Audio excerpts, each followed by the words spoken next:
This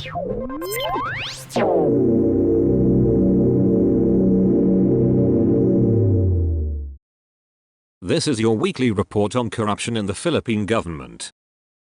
A barangay councillor in Makati City was shot and wounded on Thursday morning, the 23rd of July, prompting Mayor Nancy Binay to order intensified police presence in the city's villages. Binay condemned the attack on Barangay Santa Cruz councillor attorney John Ilan J. de Ocampo, who is now undergoing medical treatment. She said the city government had immediately coordinated with his family and was prepared to extend whatever assistance they might need. The mayor also directed the Makati police to investigate the case without delay and take all necessary steps to identify and arrest those responsible. Authorities urged the public to report any information that could aid the investigation, assuring residents that their safety would be protected. The city government is extending its full support to the investigation. We are also strengthening police presence across the city, she said. To the family of Councilor de Ocampo and the entire Barangay Santa Cruz community, you are not alone. We will do everything we can to secure justice for Councilor JY, she assured. A 64-year-old man died after he was allegedly struck in the head with a stone by a 22-year-old Sangguniang Kabataan councilor, who was a relative, in Barangay Iler, Calatrava, Negros Occidental on Tuesday, the 21st of July. Police identified the victim as Rody. Investigation showed that suspect Mike went home after a drinking session with Rody and neighbors when the victim allegedly attempted to force his way inside the suspect's house and threw stones at the house when he was ignored. Police Lieutenant Jessica Malata, Deputy Chief of the Calatrava Municipal Police Station, said the suspect went outside to pacify the victim and stop the noise that could disturb his grandmother. A fistfight erupted during which the suspect picked up a stone and struck the victim on the head. Responding barangay peacekeepers apprehended the suspect, who was turned to the police on Wednesday, the 22nd of July. Malata said the incident may have been triggered by intoxication. The victim and the suspect had no previous misunderstanding. Homicide charges were filed against the suspect on Thursday, the 23rd of July. Follow-up investigations is ongoing.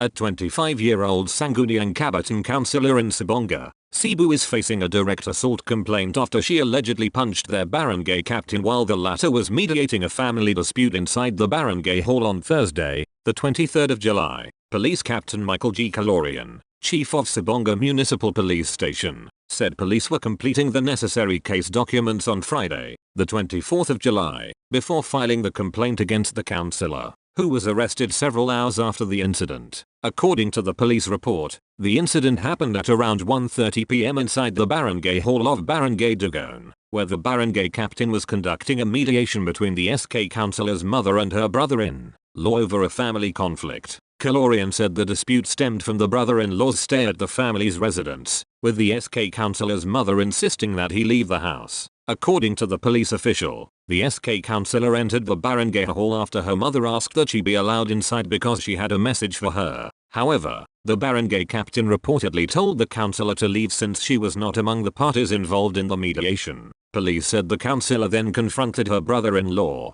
triggering a commotion inside the barangay hall. According to Calorian, the barangay captain tried to pacify the two, but the SK councillor allegedly punched her instead. He really shouldn't have been involved. The only people who were supposed to mediate with the barangay captain were his mother and his brother-in-law. Then he probably just fought back. Then the captain told him, "Get out of here because you're not involved in the mediation," and he got offended. That's why he punched the captain instead. Calorian said during an interview on Friday the blow reportedly broke the barangay captain's eyeglasses and caused a scratch near her eye. The barangay captain later went to the police station to report the incident, prompting officers, together with barangay tannods, to conduct a follow-up operation. According to the report, the suspect initially managed to evade arrest. At around 10 p.m., however, barangay tannods arrested the suspect at her residence in Barangay Dugon and brought her to Sibonga Municipal Police Station for the filing of appropriate charges. As of Friday, investigators are completing the necessary documents for the filing of a direct assault complaint against the SK councillor.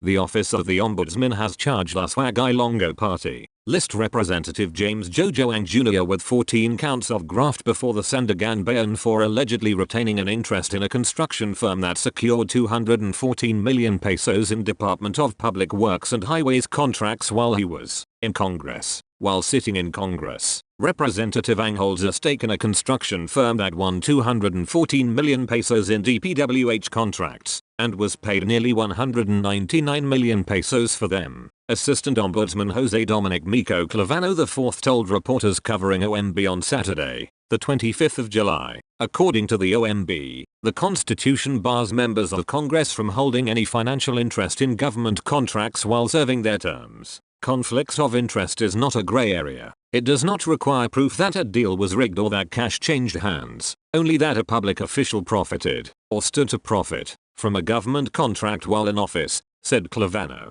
Here, and in many cases, the clear and thick constitutional line is constantly and blatantly being crossed. He went on. On the 18th of July, the Ombudsman announced that the complaints against Ang and other congressmen have moved to the preliminary investigation stage. Ombudsman Jesus Crispin Boying Ramila said the complaints are part of the office's continuing investigation into alleged conflicts of interest involving lawmakers who are also allegedly contractors. Earlier, the Ombudsman told politicians to choose between public service and private business, saying elected officials should stop engaging in government contracting as the office continues its conflict of interest investigations. Ramila said the practice of mixing public office with private business interests must come to an end. Those who wish to pursue business, he said, should stay out of politics.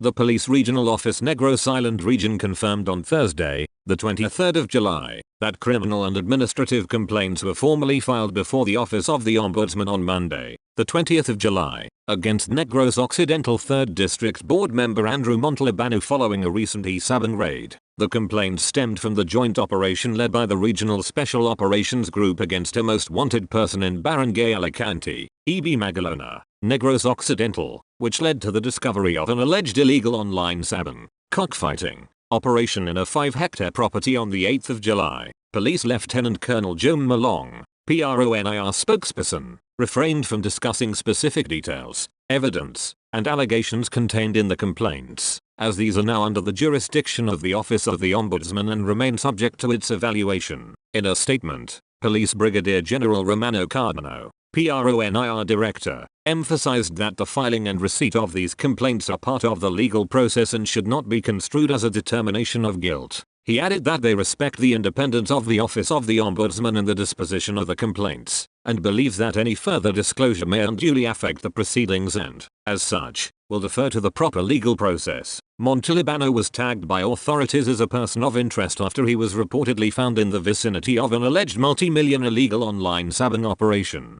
He denied allegations linking him to the alleged illegal gambling operation, although he acknowledged being a co-owner of the property, which is a fish pond owned by a corporation. He clarified that he has not managed or operated the property for the past 20 years. Montalbano added that the property had been leased to raise game fowl starting in late December last year. According to him, the lease arrangement resumed this month, although it was done without a formal contract. He reiterated his support for the police investigation and said he stands with authorities in their efforts to curb illegal gambling activities in the province. Montalbano has yet to comment on the ombudsman charges. Malong said that 4 persons who were arrested in the property for allegedly engaging in illegal online sabong were released due to insufficient evidence. She added that the prosecutor is looking for more solid evidence to link them to the illegal gambling activity. Malong said the complaint filed before the prosecutor has yet to be resolved and it is currently under preliminary investigation.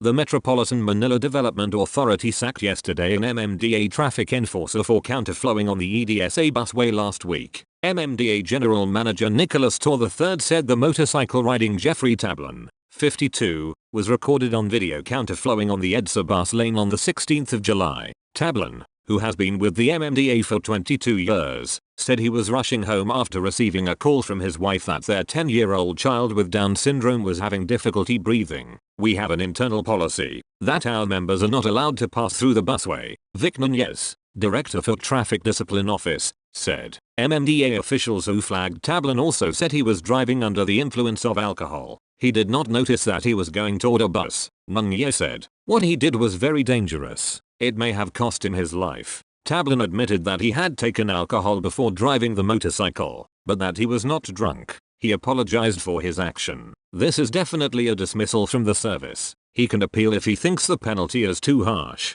Tor told reporters. An ethics complaint was filed on Wednesday against Senator Pia Cayetano over a reportedly spliced video of House Prosecutor Representative Chel Diokno that she posted amid the ongoing impeachment trial of Vice President Sara Duterte. The complaint was lodged by former Commission on Higher Education Chairperson Patricia Tati Lacornan, University of the Philippines Diliman Professor and Every Woman co-convener Jean Franco, Parents Initiative and Social Awareness Mainstreaming Advocacy, Sanctuary Network, Pamantasan NG Lungsod NG Manila College of Public Administration Student Council President Jonah Marie de la Cruz, the Student Council Alliance of the Philippines, District-wide Advocates Quezon City, and Pandayan para sa Socialistang Pilipinas. The groups said the edited video, which was done deliberately, has undermined the integrity of the Senate as an impeachment court. The deliberate editing of official impeachment proceedings to mislead the public is not merely a political act. It is a serious ethical issue that strikes at the integrity of the Senate as an impeachment court, the complainant said. The Senate Committee on Ethics and Privileges received the complaint at 3:11 p.m. Wednesday. In the letter, the complainants requested that the Senate panel conduct an inquiry into the public actions of Cayetano from her supposed deliberate dissemination of a spliced and misleading video on her Facebook page. They noted that Cayetano's sharing of such a video violated the Code of Professional Responsibility and Accountability, which prohibits members of the bar from engaging in unlawful, dishonest, immoral or deceitful conduct, deliberately omitting Representative Diokno's legal explanation to invert the meaning of his statement constitutes active, calculated deceit. Senator Pia S. Cayetano engaged in an artifice designed to deceive the viewing public into believing that Representative Diokno confessed to an improper legal maneuver, they explained. Furthermore, the complainants tagged Cayetano's social media activity as a reckless disregard for the truth. The senator judges also took the constitutional oath to practice impartial justice according to the Constitution and laws of the Philippines, the complainants pointed out. The actions done by Senator Pia Cayetano were a direct violation of this oath. The video only revealed her bias for the vice president's camp. Unfortunately, Senator Pia S. Cayetano no longer has the cold neutrality of an impartial judge, which all parties before a court are entitled to as part of due process, they added. The complainants asked the Senate to reprimand Cayetano, arguing that her post caused institutional damage to the upper chamber and could undermine public trust in the impeachment process. They said the Senate's failure to act on the complaint risks eroding public confidence in the neutrality expected of Senator judges, stressing that members of the impeachment court are expected to uphold impartiality and protect the integrity of the proceedings. No one, especially Senator judges, should be permitted to distort or selectively present the official proceedings in a manner that misleads the public. When a senator judge publicly acts in a manner inconsistent with the standards governing the proceedings, public confidence in the institution is inevitably diminished, they highlighted.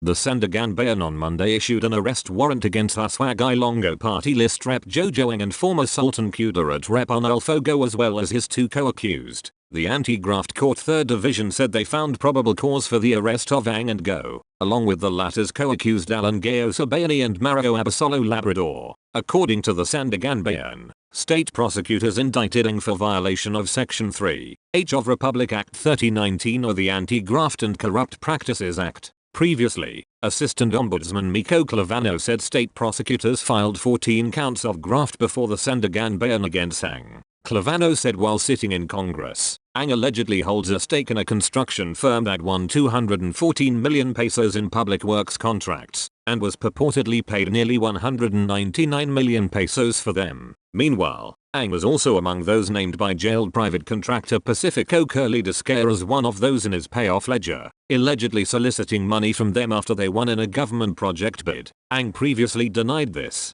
As for Go, state prosecutors indicted him, as well as Bayani and Labrador on November 25 last year for violation of Article 217 of the revised Penal Code, malversation of public funds. The Sandigan also issued a whole departure order against all of the accused. That's all for this week. I'll see you next Friday with more stories of corruption and foolishness within the Philippine government.